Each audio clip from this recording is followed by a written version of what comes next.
Youth on the Streets works with, and I know many of you don't live in New South Wales, but last week it was highlighted that DOCS receives 660 calls a day for abuse of children. I would say that's probably the tip of the iceberg for those of us who work with kids. We know that a lot of abuse is certainly not disclosed, and so I would estimate probably around 2,000 kids each day are notified in New South Wales for being abused. And that brings up major issues, I have to say, for people working with kids in educational processes. And I guess if kids are hurt and abused, they really can't be educated until you actually deal with that abuse. And that puts a big burden, I guess, on educational institutions. One day I went into a classroom expecting, doing this 33 years, walked into a classroom and there was a new kid there, 14-year-old, 6 foot, and he was standing up. And I said, sit down and do your spelling. And I said, I love you guys and girls so much that if you get any word wrong, I'll give you the time in recreation to write it out 50 times. And they say, thanks for loving us, Father.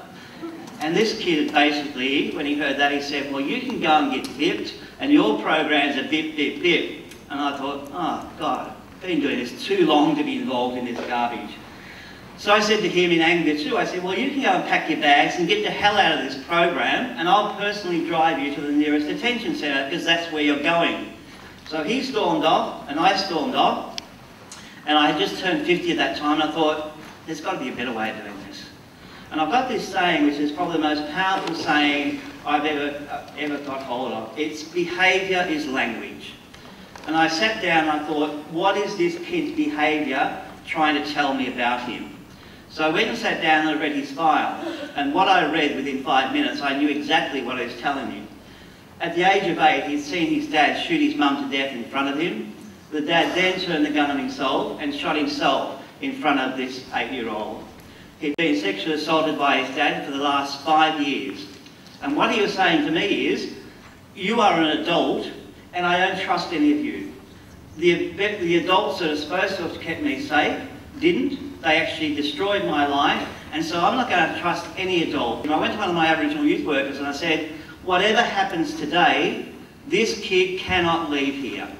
I said, do whatever you like, cost whatever you like, this kid cannot leave here today, because he will go to a detention centre, he will end up in jail, and he will kill. So this youth worker came up and said, what if we take him out to the bush for a few months? And I said to the youth worker, when you get him out in the bush, this is not a holiday. I want you to get in his head, because this kid has not spoken about the death of his parents or his sexual assault since he was 8. So in a sense, there's a whole time gap, and he's probably mentally still back at the age of 8. And you've got to get him to talk about these issues. Within 2 days, this youth worker rang me and said, it's just flying out. He's just talking about his pain, about the abuse and all that sort of stuff. And he's really, really healing. And after 3 months of that, he came back in, and I walked into my classroom, and there he was again. I'm thinking, I hope this doesn't happen again. And I said to him, sit down and do your spelling. And he looked at me and said, with a smile, and said, yes, Father. And I guess that taught me a pretty important lesson. One, that every kid can be saved. 2, that I can't save every kid, and maybe, but as a community, I believe we can save every kid.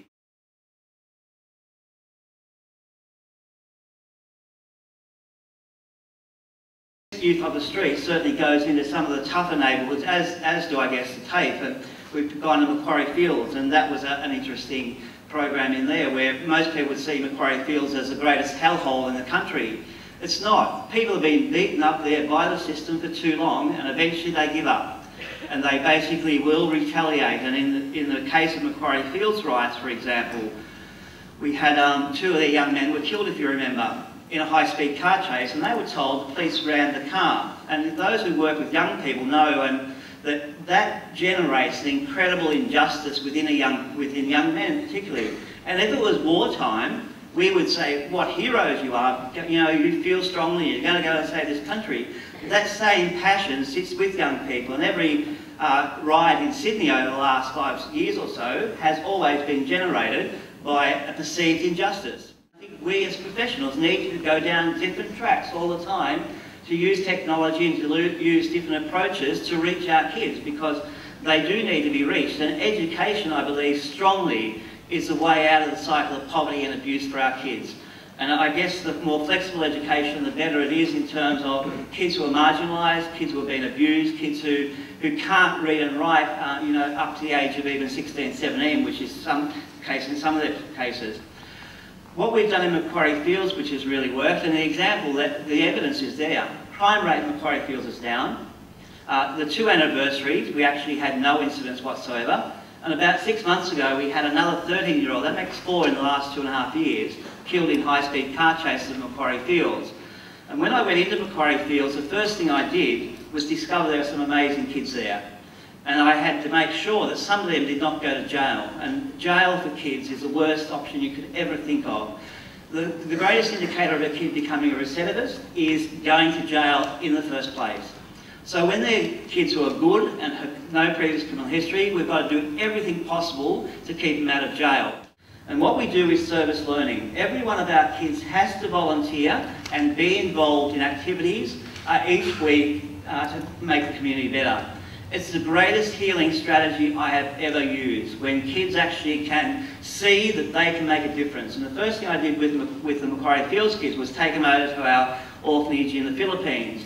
And the first thing we did in the Philippines was go into one of the jails. And I don't know why I, as a Catholic priest, actually got into that jail, because 2 weeks beforehand a Catholic priest had gone into jail and got a CNN report on the conditions in the jail. So I'm thinking, why are they letting me in? Because one of my guys has just exposed them, but they actually cleaned the jail up, they had thought anyway. And in the Philippine jails, before I went in, kids were locked up with adults. And on this CNN report that Father Shay Cullen got up and across the world, he had an adult looking into the camera saying, see that 7-year-old boy there? We get him whenever we want. And that was just horrendous, I have to say, that kids are just locked in with adults. When I went in, they had actually separated the kids from the adults, and so they had 31 kids in a space of probably 3 times larger than this stage, with 1 tap, 1 toilet, concrete floor.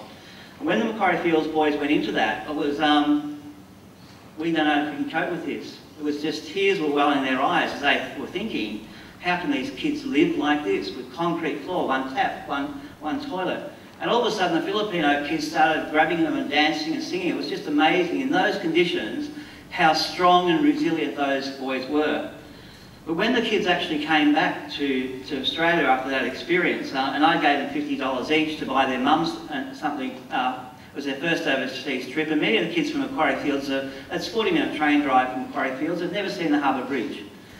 So when they came back, the youth worker ran to me and said, what do you think the kids did with that money? I said, well, I know the only thing in duty-free is grog, perfume and cigarettes, so I hope they didn't use grog or cigarettes. And they said, no, they pooled it together and they went and bought some blankets and little pillows and mattresses for the kids in the jail.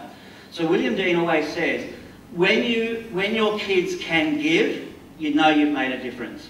And as soon as I heard that, I said to them, would you like to be my training youth workers? Having no idea what I meant by that. I'd never even thought of that. And they said, yes, we would. And they said 2 things when they came back from the Philippines, and I think this is the message we need to give kids in our educational process, is you can be responsible for your world.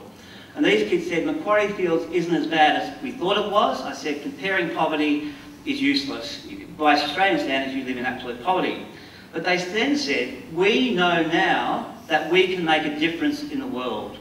And I knew that I actually got through to those kids then. And as I think more and more about this, when you're in marginal places like Macquarie Fields, kids are too scared to put their address on, because they know when people see Macquarie Fields, they won't even get a job.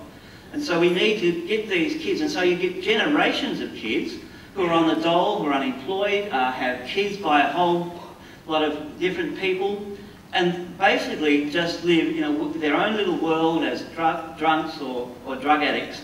And it's about lifting them up. We as a nation need to embrace the noise of kids. We need to embrace the joy of children. We need to embrace our children, and we need to keep them safe. My old saying, or Native American Indian saying, is basically, every child is a responsibility of every adult, and it takes a village to raise a child.